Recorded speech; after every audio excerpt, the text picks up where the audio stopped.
karag-karag, welcome back to my vlog. Sa magandang umaga sa inyong lahat mula dito sa Lasak City. At eto na nga mga karag-karag, kasing ganda din ng ating minupusal na palok for today's vlog. Ang mga latest na mga pasabog na mga chismis, eksena, laitan galore ng ating mga kapitbahay sa Hispano-Americana 2024 sa ating pambato na si Michelle.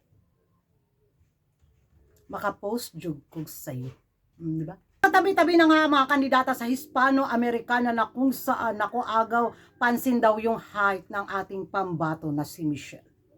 True this liit daw. Hello, uy. Grabe ang taga Milky Way. The nerve. Ang mga nerve nila. Na dumaloy na naman yung mga katoksikan bitaw nila sa kanilang mga kadugo-duguan. Na kung saan kumakalait sila sa pambato natin na Trodis. Hindi nga natin nilait yung kandidata nila, di ba? Pabor pa nga tayo na makasungkit sila ng corona for this year dahil kailangan talagang Miss Hispano-Americana Organization yung papageant nila sa bansa nila, di ba? Tiyak naman talaga na placement sila or coronas this year.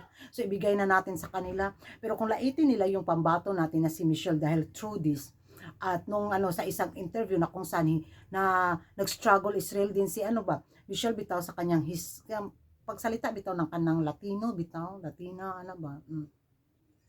what happened to the Philippines daw, na nakolonize naman daw tayo ng 300 years sa Espanyol, bakit hindi daw tayo makapagsalita ng straight na Latino ba? Ang mga nerve yun kamang hilas-hilas yun. Nakasabak lang sila sa Hispano-Americana lang sa pilitan, ganun na sila makapag-react sa pambato natin. Yung sa kanila, pilit kaayo ba? Pilit kaayo slate yung kandidata namin. Bawing-bawi naman kami sa face lock ni Michelle. Guwapa. Lami, kaila paruhog to the left and to the right. Yung kandidata nila. Kaluod. Over construction kayo ang dagway na sobrahan na kung itabi kay Michelle, dugyot kay siya lang tawon gyud yung pambato ng taga Milky Way. Huwag nilang lait-laitin yung kandidata natin to the max. Hilas-hilas lang talaga sila mga karag-karag. Ginajay kay ko mga karag-karag. Doon talaga paggala ko ba dahil dagdag pa to yung internet ko na ang bagal, tapos yung talaga yung bumungad sa akin na center of attention sa chismisan ng taga Milky Way yung pambato natin dahil through this liit.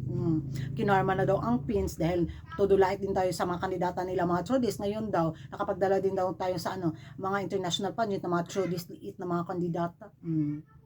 Edi wow, gantihan to the max lang daw. Naku, wag na, behave na lang ako. Ayoko na manlait sa kandidata nila. Yun na, nasabi ko na, dugyot to the max, diha na mo. Ano yung masasabi niyo mga karag-karag sa laban ni Michelle sa Hispano-Americana na kung saan nga question yung height niya at yung bakit hindi daw tayo makapagsalita ng straight na Latino bitaw na over-colonize naman daw tayo sa mga Espanyol. Magingay tayo sa comment section at kung hindi ka pa nakapag-subscribe sa YouTube channel ko, don't forget to like and subscribe ko na karag ang laitera sa mundo ng beauty pageant.